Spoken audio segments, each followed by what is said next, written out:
বাবারাতে ছেলেকুট মৌলভীবাজার জেলার সদর উপজেলার একটি বাড়িতে পিতার প্রহারে 3 বছর বয়সী একটি বাচ্চা মৃত্যুবরণ করেছে। আপনি শাসন করবেন ভালো কথা, কাকে করবেন? কোন বয়সের বাচ্চাকে শাসন করবেন? সব বয়সের বাচ্চাকে শাসন করার অধিকার বাবারা রাখে, কিন্তু তাই বলে 3 বছর বয়সী একটি বাচ্চাকে কি আপনি হাত দিয়ে মারবেন? তাকে এভাবে মারলেন, মারতে মারতে তার গাড়ে মাথার একটি অংশের হাড্ডি আপনি ভেঙে দিলেন। কতটুক জোরে মারলে একটি 3 বছর বয়সের বাচ্চার হাড্ডি ভেঙে যায়? নিশ্চয়ই টুস ঠাস চড়ে হাড্ডি ভাঙার কথা না। জোরে হয়তো এইভাবে কিল মারছে বা তাকে ছুঁড়ে ফেলে দিছে।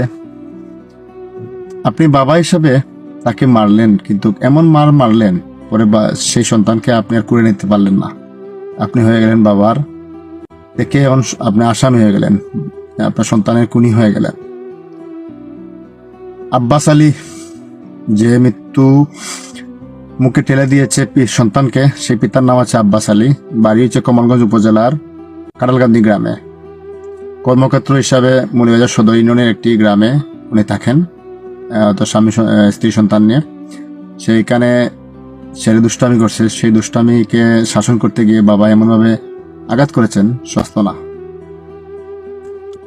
এই মৃত্যুতে আসলে অন্য কোনো পরিকল্পনা আছে কিনা, অন্য কোনো উদ্দেশ্য ছিল কিনা, না শুধু এই শাসন করতে গিয়ে প্রহারের কারণে এই ছেলেটি মারা যায়, সেটা তদন্ত করে মূল তথ্যটা বের করা উচিত।